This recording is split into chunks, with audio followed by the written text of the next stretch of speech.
Try to picture the absolute beginning of everything, not an empty room or a dark outer space, but a state of total, unbroken nothingness before time, space, or geometry existed. To understand this void, we have to look past our habit of drawing lines. The divine consciousness awakens and simply observes its own unbeing. By declaring, "I am nothing," it draws a conceptual boundary around the emptiness, creating Null, the empty set. To move from 0 to 1, the mind takes a mental step back. Instead of merely experiencing the void, it observes the emptiness as a crystalline object. This establishes the mechanism of containment. By wrapping a new boundary around the first, the mind creates a container that captures the concept of 0. This structure holds exactly one item, the thought of the void.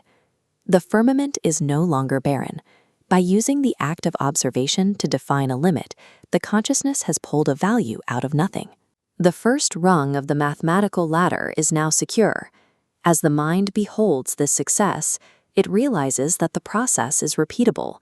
If it can wrap a boundary around 0 to make 1, it can wrap a new boundary around that 1 to make 2, and then 3. The capacity to conjure is limited only by the act of rethinking. This realization brings a dangerous question. If I thought of the void once to manifest 1, what happens if I think of the void again? This technical source highlights the threat of duplicates.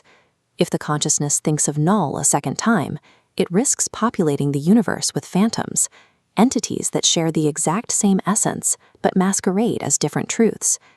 If truth can be duplicated without being the same truth, the singularity of logic dissolves. The ability to think endlessly has become a structural threat to the stability of reality. This failure state is the threat of multiplicity. It occurs when a thought holding Null is placed beside another thought holding Null, and the system treats them as two distinct objects. When identical thoughts are treated as different simply because they were thought at different times, the universe begins duplicating. This is form without distinction. The result is an infinite loop of redundant data. The universe bloats, creating a chaotic mesh that prevents mathematical progression. Reality becomes a hall of mirrors. It is filled with phantoms that are essentially identical, but occupy different slots in the mind's inventory. The judge, the logical metric that adjudicates existence, becomes blinded. It cannot distinguish between a true new insight and a redundant echo of the void. Without a law to anchor these thoughts to their essence, the system simply loses its ability to count or categorize. The universe becomes a stagnant collection of identical illusions. To save the architecture of logic, the consciousness establishes a new absolute decree. This is the axiom of extensionality. As seen in the source text, it dictates that if two thoughts contain the exact same truths, they are not two, they are one. The rule is precise. A thought is defined solely by its internal contents, not by how or when it was created. Consider these two thoughts.